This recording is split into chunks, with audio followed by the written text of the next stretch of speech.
Good afternoon. On behalf of the board and staff at IMFG, I'm delighted to welcome you here this afternoon to our virtual event on Indigenous Municipal Relations in Canada. Where do we stand?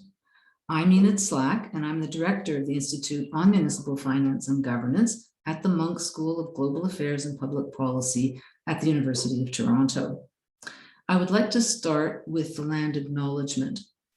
And while I'm reading it, I appreciate that although we are here in Toronto, many of you are in different places. And so we're putting a link in the chat to a map where you can check out where you are for the land acknowledgement. We wish to acknowledge this land on which the University of Toronto operates. For thousands of years, it has been the traditional lands of the Huron-Wendat, the Seneca, and most recently the Mississaugas of the Credit.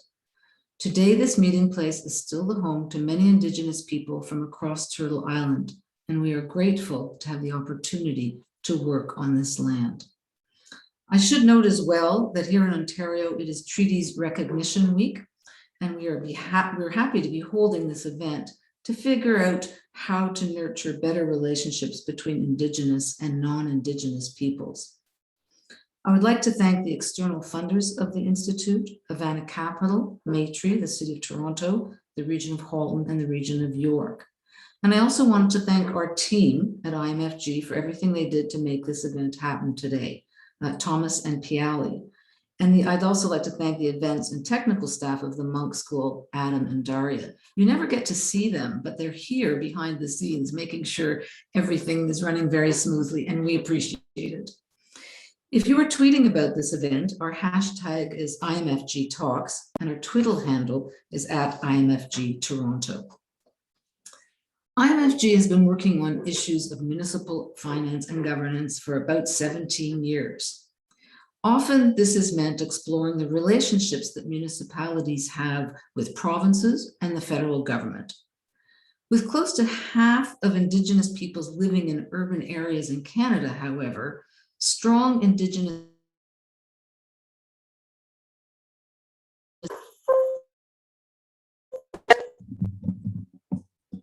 and yet Canadian municipalities are often unsure about their duties and obligations to First Nations and Indigenous peoples living in other cities. Our panel this afternoon will explore some of the key questions on how to improve Indigenous municipal relationships. The presentation is based on an IMFG paper that has been written by our speakers, Alexandra Flynn and Doug Anderson. And we're going to provide a link in the chat to that paper, or you can go directly to our website and find it there. We're delighted to have our moderator this afternoon. She is Ginger Gosnell-Myers, and she's going to introduce herself and the discussion that we're going to have this afternoon. She's then going to turn to the speakers for their presentation. Following their presentation, Ginger will briefly engage in a discussion with the two of them before turning to you, the audience, to ask some questions. But you don't have to wait until then to ask your questions. You may ask your questions at any time using the Zoom Q&A feature that's at the bottom of your screen. And so now I'll turn it over to you, Ginger.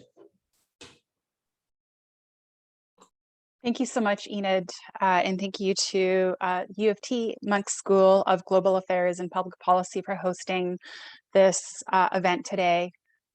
Because you're right, we don't often get to talk about why Indigenous relations within municipalities even matters, or what does it look like, or what should they do, or is it even in their jurisdiction to act? There are so many questions to uncover, and I spent a lot of my professional career focused on urban Indigenous populations, the gaps within municipal policy, and what some of those connections could be. So some of my research in the past has been with Environics and the Urban and Aboriginal People Study, which is still Canada's largest research on Indigenous peoples in major cities today.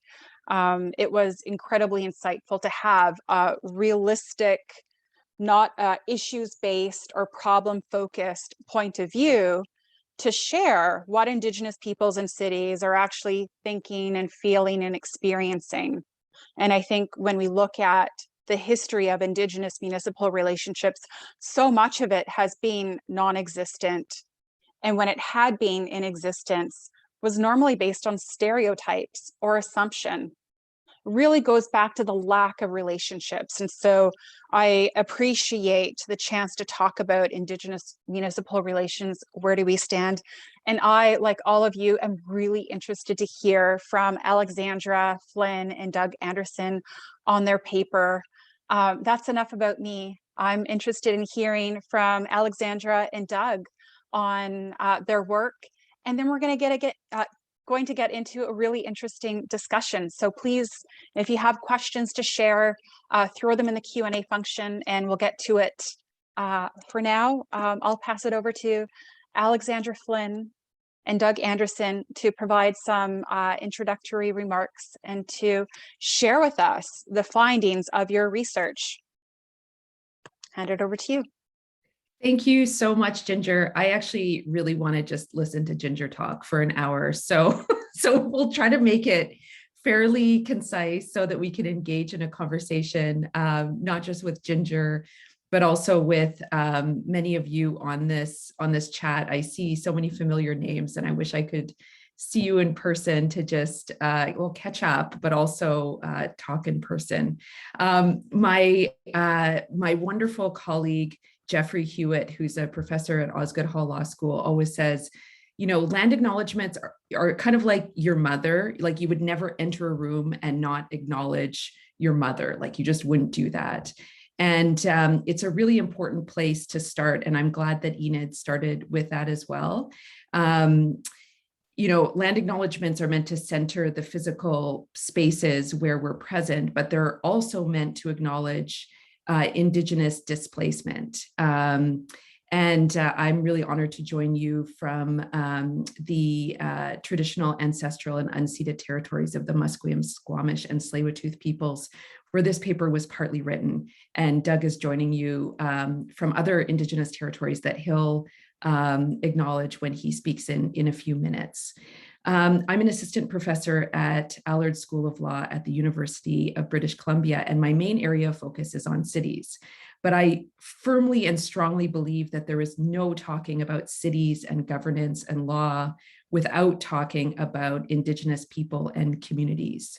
And this is not just a historical discussion or conversation, it's a very pertinent present and future conversation because Indigenous peoples continue to reside in what we now consider to be municipalities or municipal governments and exercise Indigenous laws and traditions on these lands.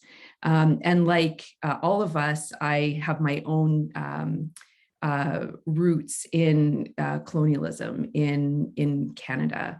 And so just even in thinking about how to approach this topic, I hope many of you who have your own histories will consider how you come to this topic. Doug and I, just before I get into some of the big questions before turning it to Doug, we want to be really clear that we don't have all of the answers at all. This is very much just a conversation starter for all of us to engage in this discussion. Every community across the country is grappling with the unique space that they are in and the nations that are there. There's no one Indigenous community.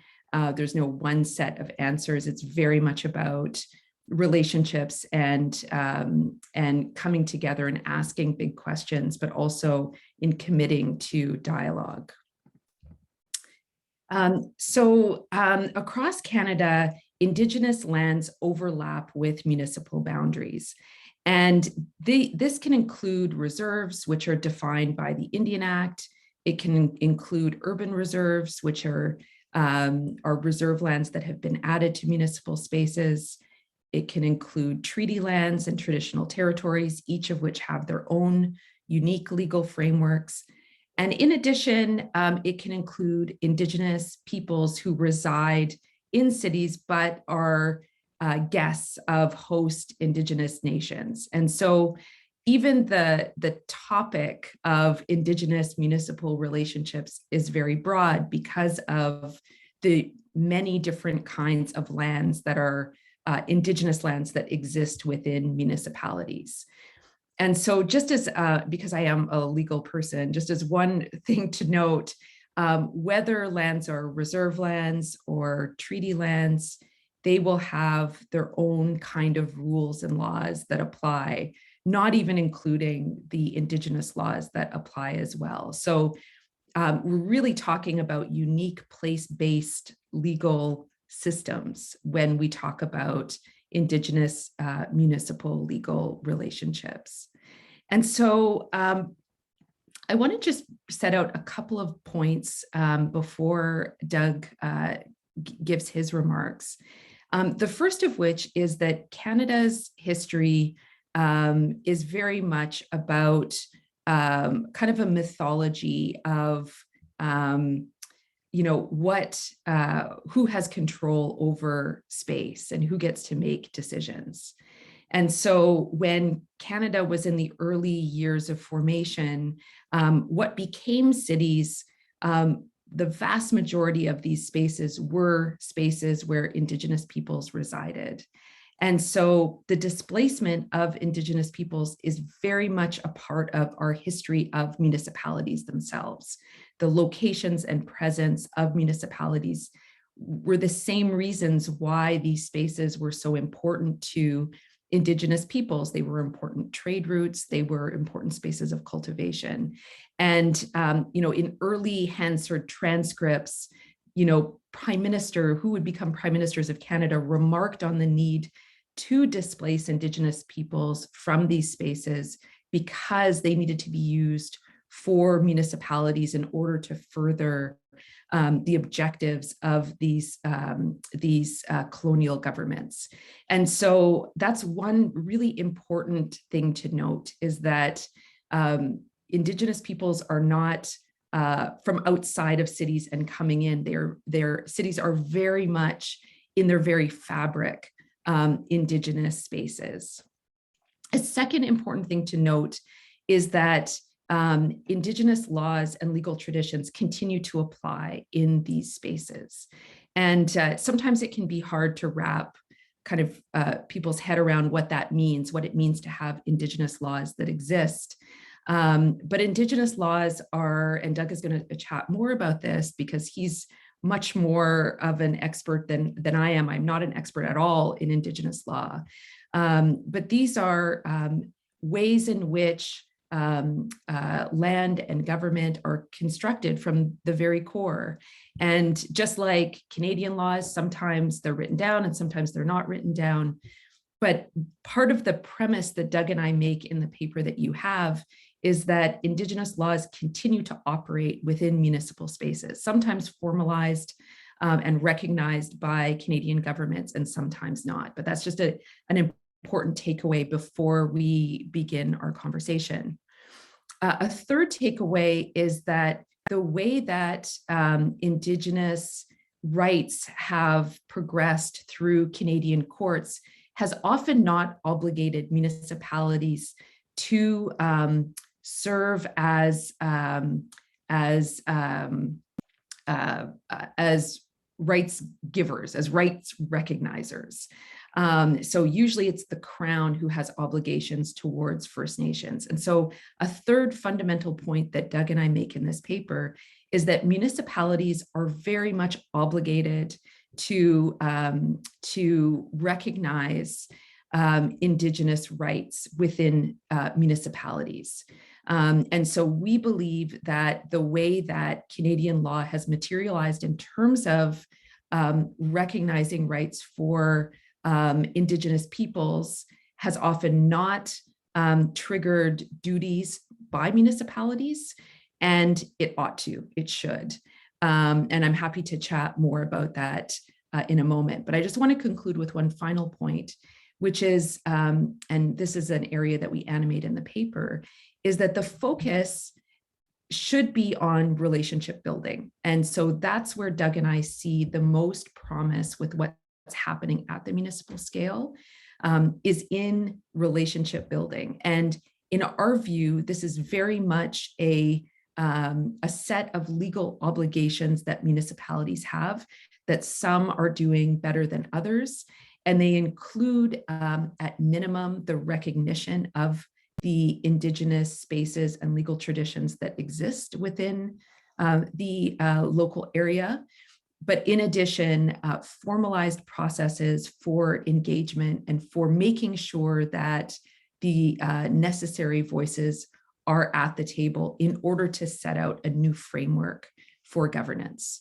So I'm going to conclude there and pass it along to Doug. But thank you so much, and I look forward to your questions. Bush, thank you. Bonjour. Doug, I was born in Southern Ontario and have lived here all my life, or for most of my life. My family's originally, my father's side were the Scottish Métis from mid-northern Manitoba, Bungi. And I guess what when I thought about the sort of topic of this, of where do we stand in Indigenous municipal relationships, a term that I got from my mother-in-law, who's in Anishinaabe, sort of came to mind, and I asked her about fire. And she said that the way to say we're coming to where the fire is bin the goshnamesh kode tamgok. And it's kind of like significant as a metaphor, I think. It as someone who's, you know, born here, been here, but is also from an Indigenous family, grew up with Indigenous uncles and aunts and cousins in a kind of a diaspora in this region. I've kind of come into a relationship with Anishinaabe and Haudenosaunee people from this region, more Anishinaabe, but they're sort of those people who've been here, and that would include the Wendat as well. And that relationship was kind of like coming to where the fire is, in a sense. And it's something that, it's a process that's involved being turned around in a way that is difficult to reconcile with Canadian or American systems. And it's hard because a lot of the concepts of how we have a relationship are significantly different in the sense that we're challenged to think at a level of law that is anterior to human laws. And you've maybe heard how, you know, Indigenous lifeways or cultures are looking for direction from the land, or place-based, and this kind of thing. And I think what we struggled with in asking what this relationship means in large urban center was this place where jurisdiction relating to Indigenous peoples who are, you know, many of whom are from this territory, but others from all over the place, where there's all of these really unclear jurisdictional questions. And, you know, we see this in a lot of the ways in which, I mean, I've seen it in Toronto, and I think it's happened in different ways in different cities, where there's a kind of a pan-Indigenous presence in these large urban centers. And, you know, I'm always mindful that there are actual treaties that were made here. And there's been a long sort of process in my experience over the last several decades, kind of circling around these questions of jurisdiction and settling on the reality of these treaties, but also the reality that there's so many displaced people sitting in these urban centers.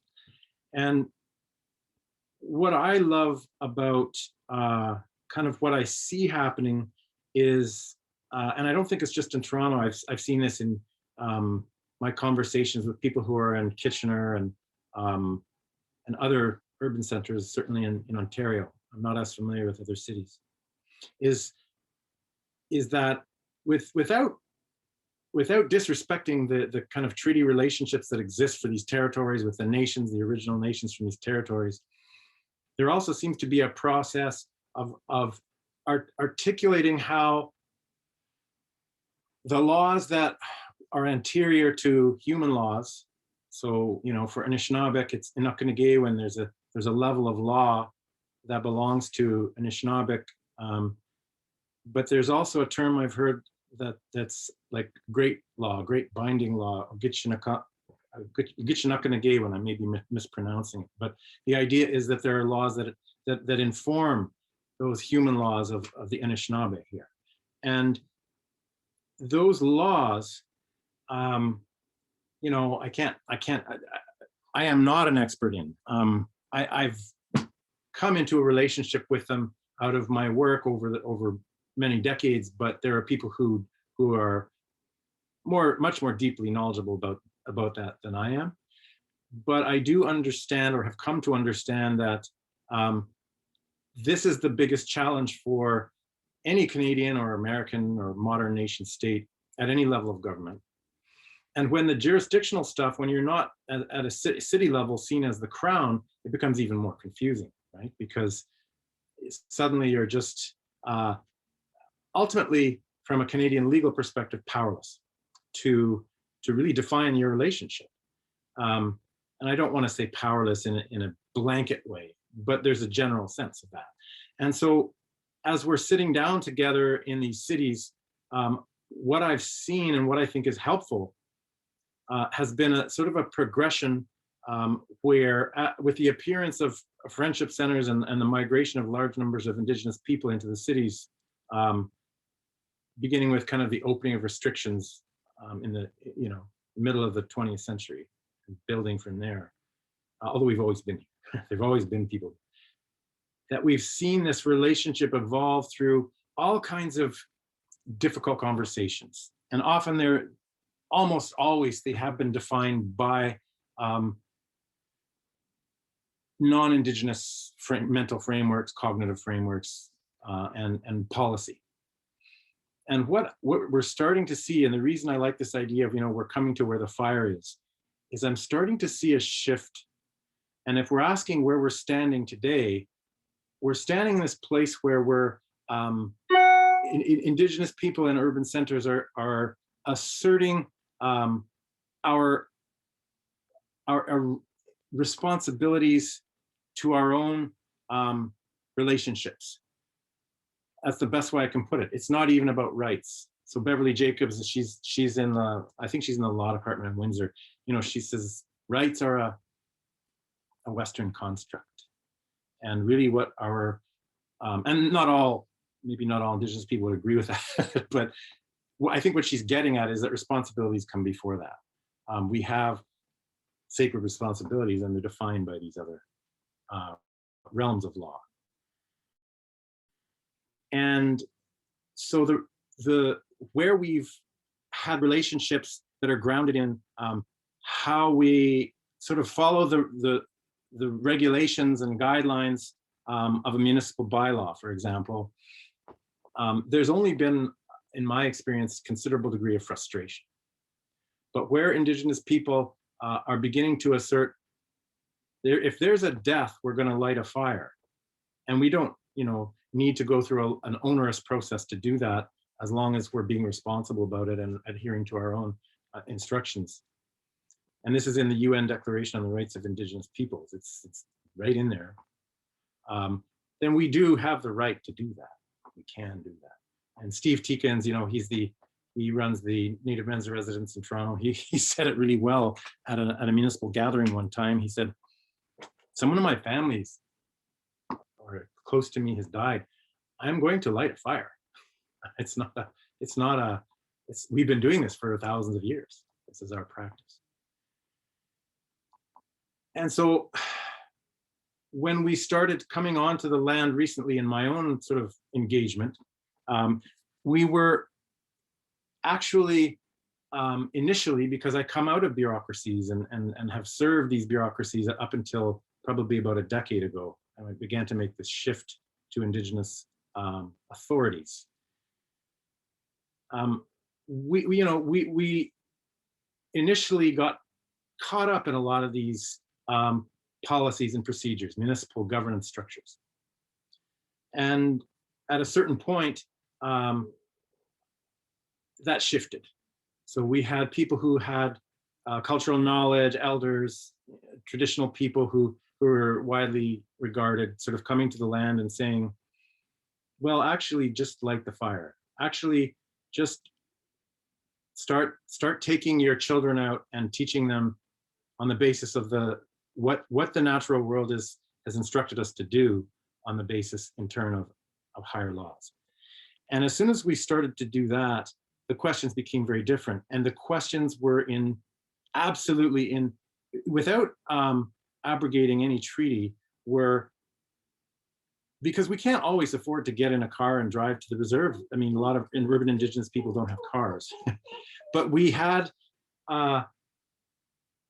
reached a point where our sort of cultural teachers were saying, it's really important to bring them to the fire. And this has been happening. We've seen city officials. I have lived with 3 dogs and they're starting to make noise. We live with city officials side by side, and we have to have way of sitting down and having a relationship, and it's the best. I mean, it's a lot harder to have a relationship with the province and the feds. Don't get me started.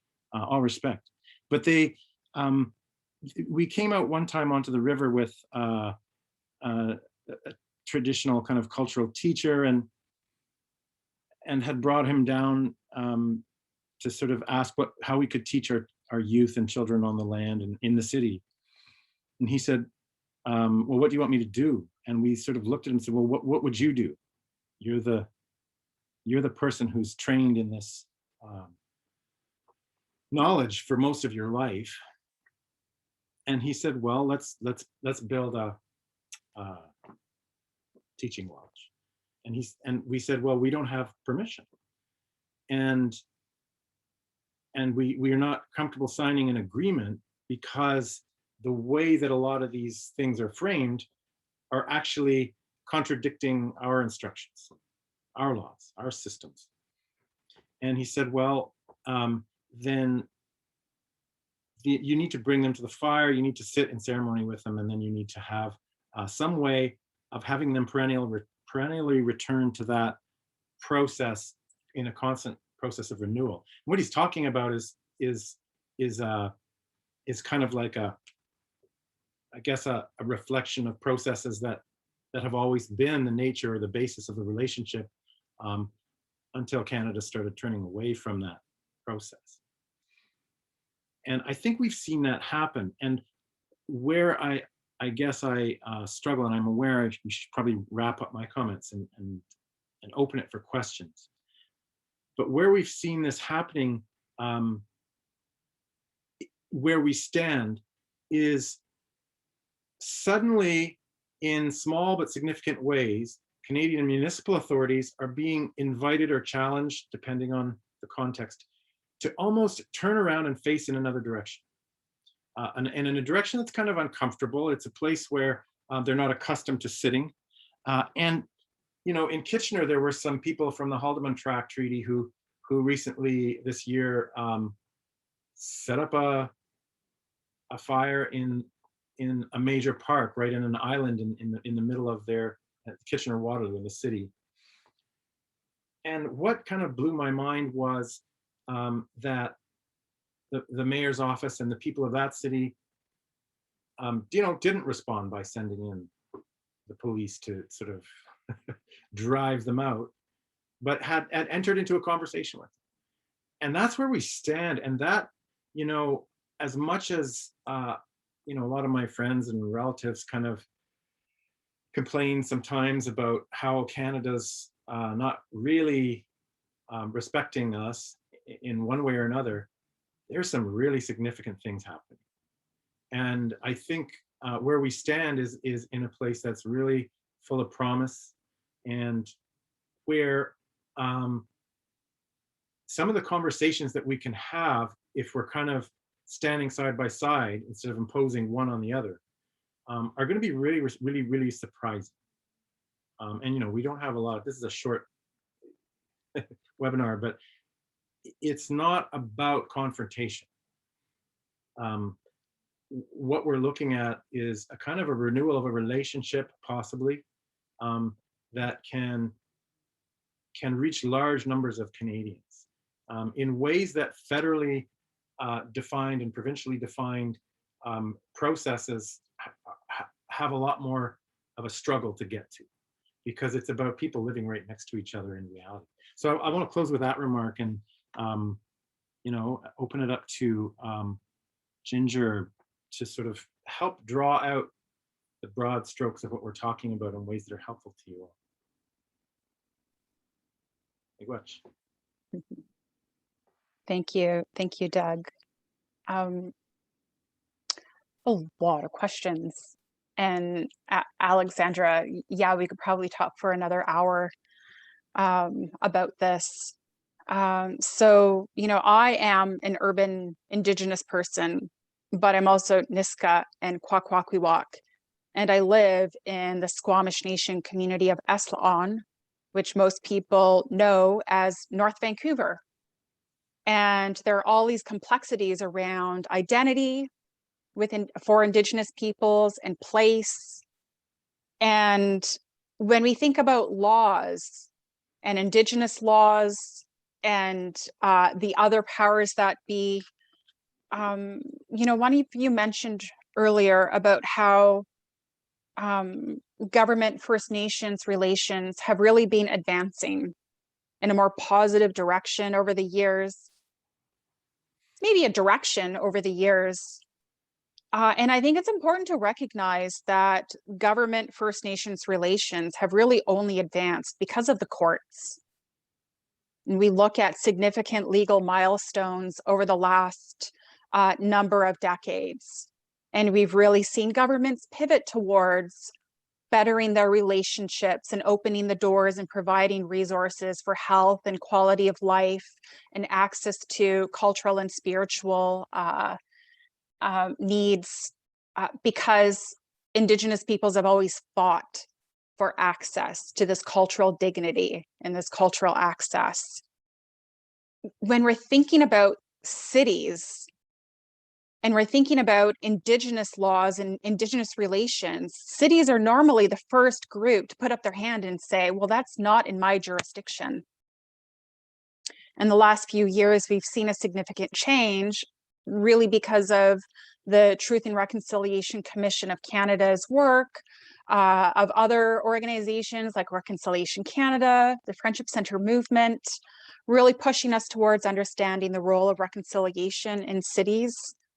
And because the majority of Canadians, not just Indigenous peoples, who more than 50% live in cities, but the majority of Canadians also live in cities. There's significant things happening in cities that you just don't find in other parts of this country. And so going back to thinking about Indigenous laws and cities often saying it's not in my jurisdiction to act, thinking about how First Nations have really pushed everybody else into this relationship because of the courts. I almost wonder if there's a little bit of fear, perhaps, hanging over cities, wondering if they don't enter into relationships in a right way, that First Nations will seek legal courses to gain access to their lands and to have their cultures recognized and to have a sacred fire, you know, whenever needed, to have their language recognized. I always wonder if that's maybe a little bit of the impetus for why we see, you know, an opening for the type of relationships that we see. Because Doug, you mentioned a little earlier how cities seem to be doing a better job at having this relationship with First Nations. Maybe it's because we don't have this long relationship of torrid and terrible, discussions and rights being denied. But, there's something happening in cities that have really changed things. And I'm wondering if either of you have thoughts on, the path ahead in cities, and why? Like, why has this changed? Doug, you're smiling. Well, it's such a huge area. I really struggle with these 1 hour conversations, but I'll try and think of some specific examples, and do jump in, Alex, when, if I'm floundering here. But I guess it's complicated, but it's actually quite simple in my experience, in the sense that there's a lot of good that can be done when we actually ask what it means to relate to or respond to Indigenous laws in a city. And for example, my experience and my focus has been on land-based learning, and also on sort of restoring the land, the forests, and in the urban centers, and how children come into a relationship with that. And that includes non-Indigenous and Indigenous children. And when we go into those sites and begin to establish relationships with them, we're in the middle of these multicultural neighborhoods, and there are people from the community association and Black Farmers Collective, and all of these different people sort of surrounding these sites, and the relationships with them, I'm finding are empowering the process if we're able to sit with them in a good way, in a way that makes the work of municipal officials maybe less challenging. It doesn't have to be always a confrontational thing. And the reason, I think, is that everyone's living there. And so we'll have when we talk about coming to where the fire is the heart. From some of my Anishinaabe teachers, they're very clear about that. That's the spirit, the heart. And so it's very easy for someone putting together legislation at a federal level to really be kind of removed from realities, to be more sort of abstract. But if we're actually talking about children, all our children in the place where we live, and if we're talking about how Indigenous laws put children in the center rather than adult consumers, everyone can agree on that. And it's not just theoretical. And so when children come out onto the land, there do have to be ethical ways of protecting Indigenous knowledge. I have had people in one way or another imposed on me as mentors through non-Indigenous sources, who were kind of not willing to sign something that said they wouldn't take that knowledge to a genetic modification laboratory. And I had to say, no, we won't work with you, because there were elders coming and talking about some of the things that were surrounding us on the land. So we do have to be careful. However, most of the people who come into relationship in these places, in urban centers, first of all, we're looking at desecrated sites that are really brown fields. There are bones buried, and there've been wars, and there's also been a lot of industrial, everything's happened. And when we're centering how our children are going to live, that's a kind of like a universal truth for everybody. And so it's that simple. And I could spend hours trying to break it down, but it really is about where people's heart is. So when they're approaching the fire, when different people are approaching the fire, and you're living in the same area,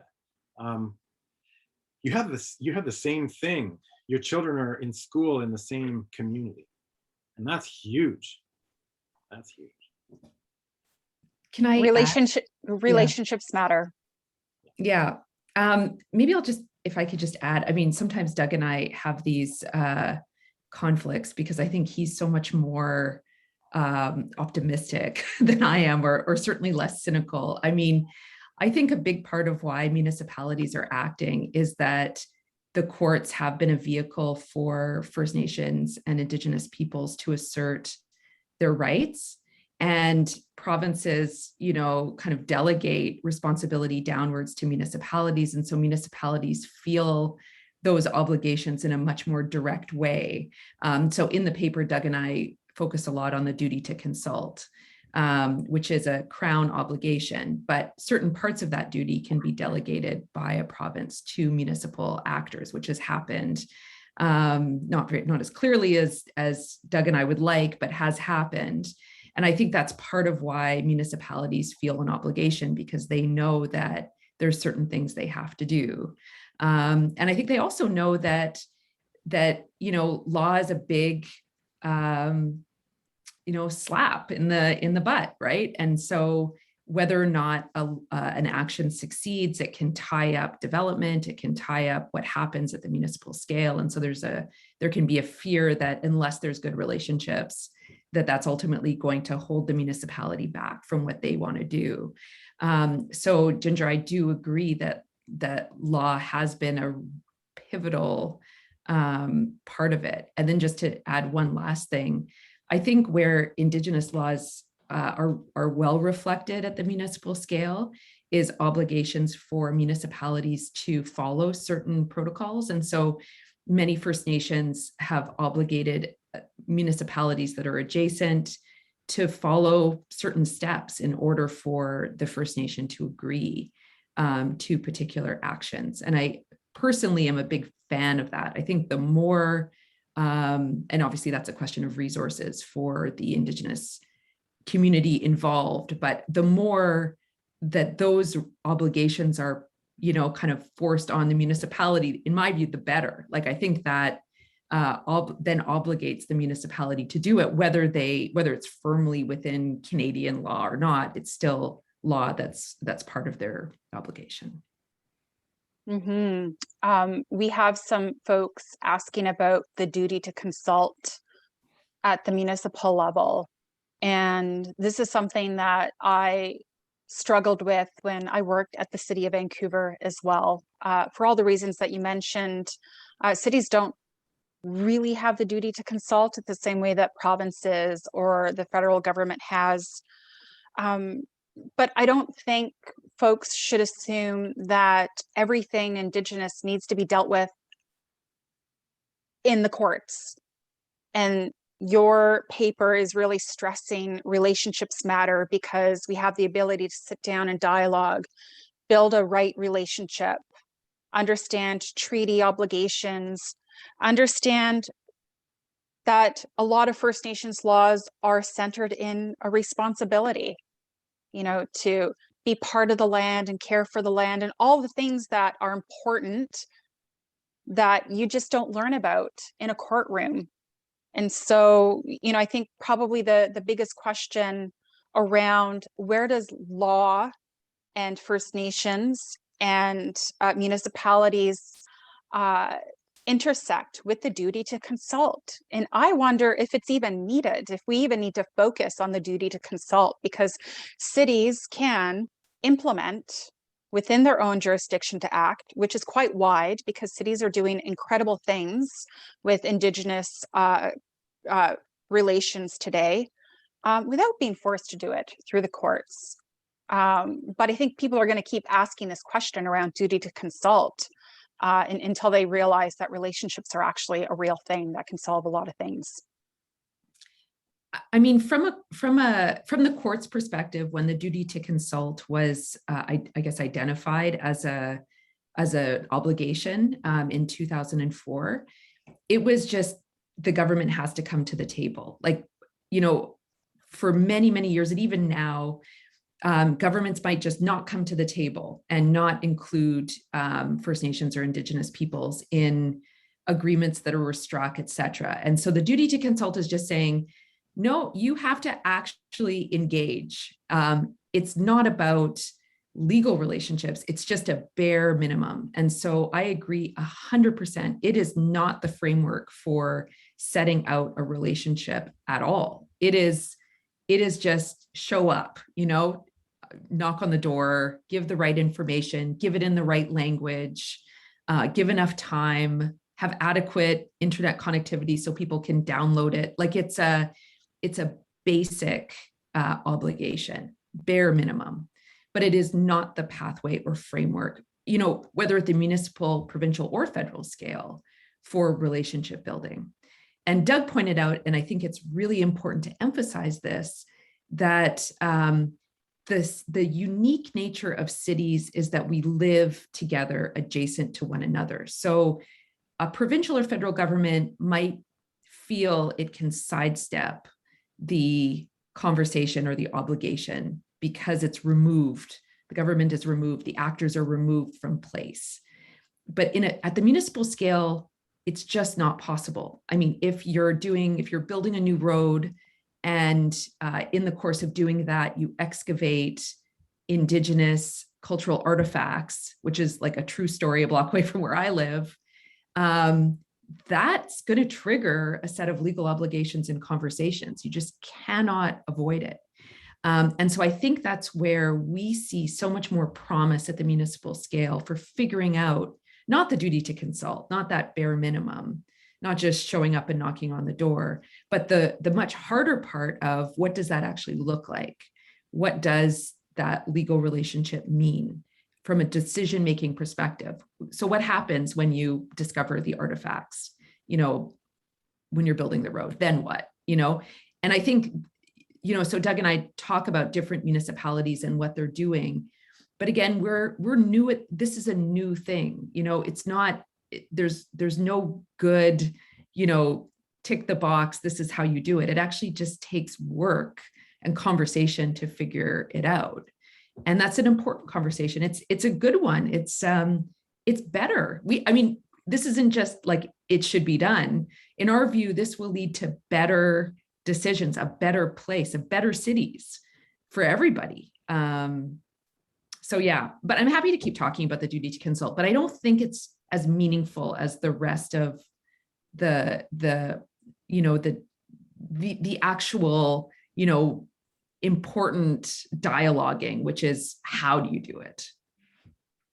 Yeah, and I think any of these humanly constructed legal frameworks, whether it's duty consult or this sort of radically diminished sense of what the crown means and what the honor of the crown is, compared to what it, I think, once was.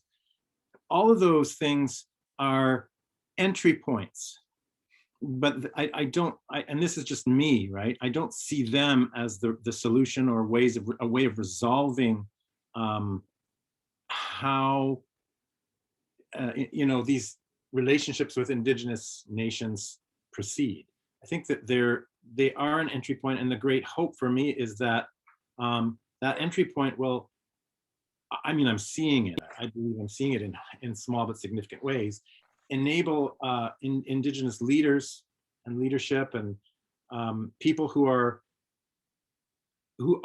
turning to reference their own cultural frameworks and legal ways of thinking.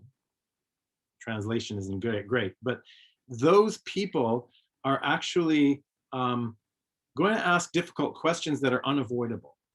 And so where our merely human legal systems will sort of say, well, this is a human being, and this is a corporation, and this is a mountain, and they're all persons, there's something missing.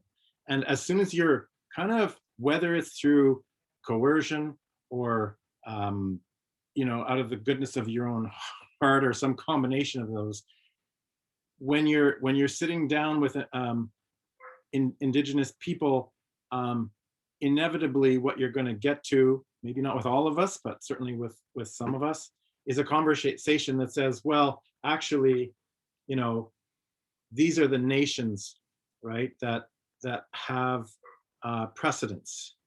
The whole nation of the Anishinaabe, the whole nation of fish, and all of the sort of realms, all of these realms exist above sort of, these atomized individuals.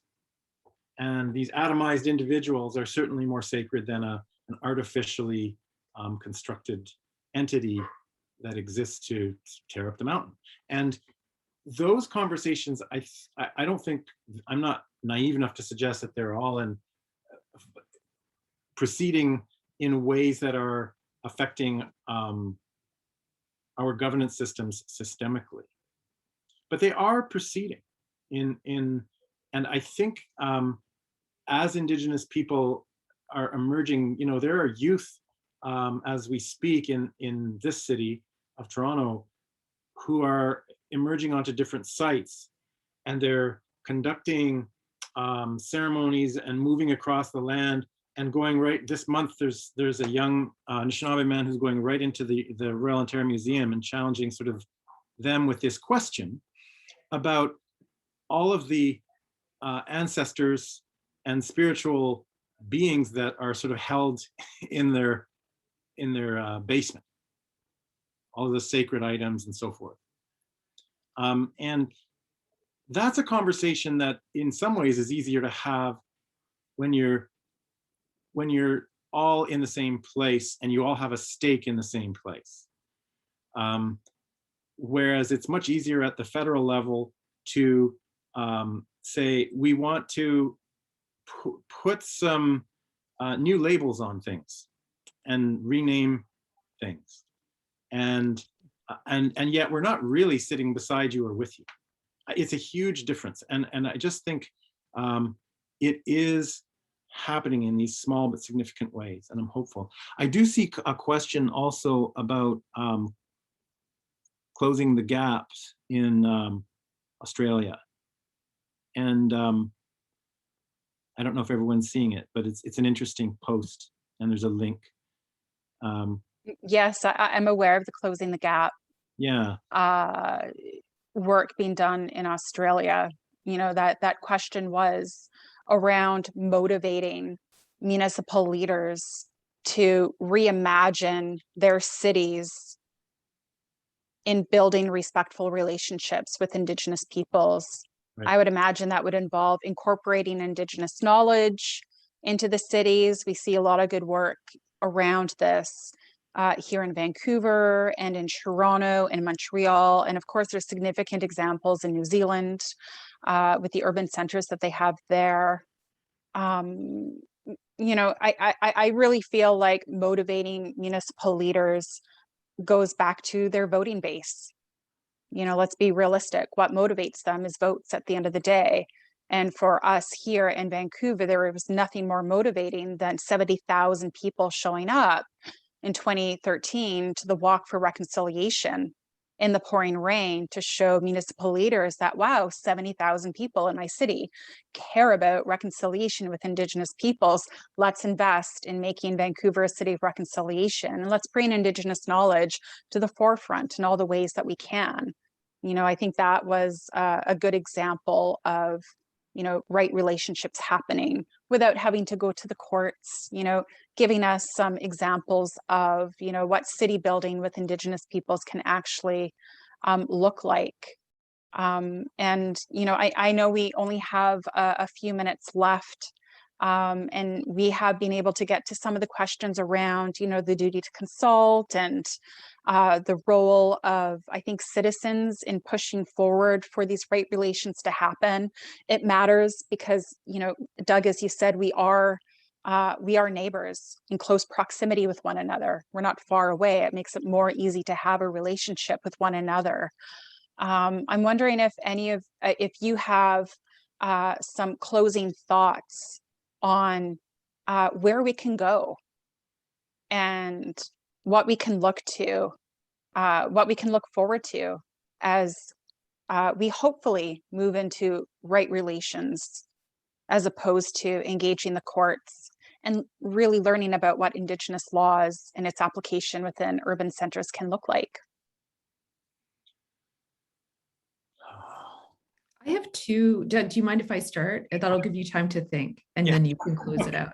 Okay, I have just two quick thoughts. So the first is kind of a call to anybody who's watching this and everybody in general. Our cities are full of examples of Indigenous presence and history, and be really interested in them. Be interested in them, go and see them, make them a part of your life. Ask to be invited to events or join events that are taking place that are local, that include the Indigenous traditions that are taking place right now, right around you. It will open your eyes to what it means to be in relationship, and just start there. It's really fun too. Like just do it. Number two, municipalities need to have really good Indigenous affairs offices that have power. And there's some examples of those across the country. It's been it's a huge challenge to, it seems to be a huge challenge for municipalities to understand how to treat the people who are working in those offices or in other offices in the municipalities respectfully, and give the resources that are needed and give the powers that are needed. But it is absolutely essential to do that. And so that would be, whether it's those of us who are voters who are calling on our councillors and mayors to make good decisions, or maybe we're within municipalities and we have some power now, like municipal governments, that is also essential. Autonomy and power, and well-resourced and respected. It will make a huge difference in how the relationships develop. And there's so many good examples of how that's taking place within municipalities. I have more ideas, but I'm going to close there and pass it on to Doug. Thank you all so much for coming. Well, I mean, I'm seeing all the questions in the chat, and I wish there was time to sort of go through them individually, because then we could get to some real kind of maybe helpful examples. We've been kind of talking at a very high level, but someone's asking, Elzbieta is asking about improving trends on any level in terms of Indigenous municipal water sharing agreements. And I'm not sure what your context is, but I'm hopeful, and I think that a direction that's emerging is, again, if we are able to, when I'm talking about coming to this fire, it's not about always coming to just a physical fire. It really is, I mean, I think that's important, depending on the territory you're in. But what's really most important is, no matter where you are, there are people who've lived there for millennia, and nations that have lived there for millennia. And the questions around water, the water that comes through your city, if they're only regarded from the typical framework that municipalities kind of are forced to operate through, which tend to be technocratic and kind of siloed, then a lot of the most important questions get kind of bypassed. But if you're starting to turn around and enter into a conversation that is, however modestly, referencing Indigenous conceptions of law at every level, then you're asking about water very differently. You're talking about water very differently. And it's no longer a question of rights. It's a question of responsibilities. And it's a question of not just sort of, what is our plan for the next 10 years? It's a question of, how have these waters behaved and sort of given us direction for millennia, and how will they come to do so again? And that's a whole other conversation, and that can't just be a conversation for Indigenous people. We're all living here. And so that's, I think, where I see hope and possible meaningful movement. And I would just sort of end by suggesting to people who are engaged at the level of municipal government, the big challenge when you're working in that context is to get outside of your box as much as you can, and to begin to think outside of the sort of deliverables mindset, because the deliverables that you're you're given in your, and I've worked in governments, Canadian governments, and the deliverables we're given are often disconnected from these wider realities, and those are inherent to Indigenous law. And so where a city looks at carbon emissions reductions in Toronto, we tend to look at it without asking or addressing the fact that we don't really make anything here anymore.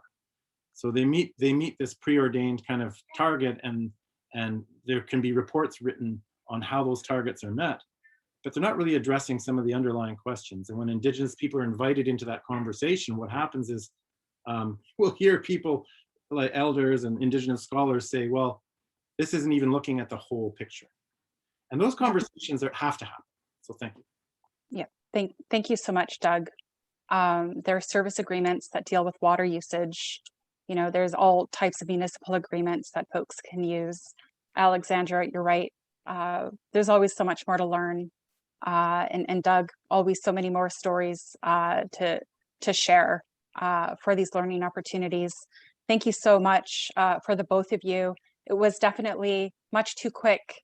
And we can definitely do this again. I'm going to pass it back over to Enid Slack for some closing remarks. It's been a real pleasure to learn from the both of you, and everyone keep learning about Indigenous municipal relationships. It is a burgeoning area, and there's a lot of ground to cover in terms of what the possibilities could be. So thank you. Well, thank you very much, all three of you. The hour went by so quickly. Doug kept saying a 1 hour conversation isn't enough. That's definitely true. I think, Alex, you said at the beginning, today is a conversation starter, and that's what we meant it to be. I think this was an excellent beginning to a discussion about Indigenous municipal relations in Canada, and we hope to continue that discussion and that conversation going forward. And I must say, Doug, I do love the image of we are coming to where the fire is. I will keep that one close. We had a lot of questions in the Q&A, and we will share all of those questions with our speakers, and they may get back to you on an individual basis if they want to do that. Just lastly, today's event has been recorded and will be available on our website in a few weeks. We encourage you to share it with your colleagues to have a conversation with more people, particularly people who couldn't attend today's event. So thank you, Ginger, Doug, and Alex.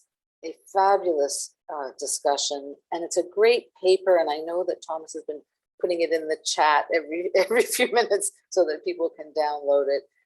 So again, thank you all very much.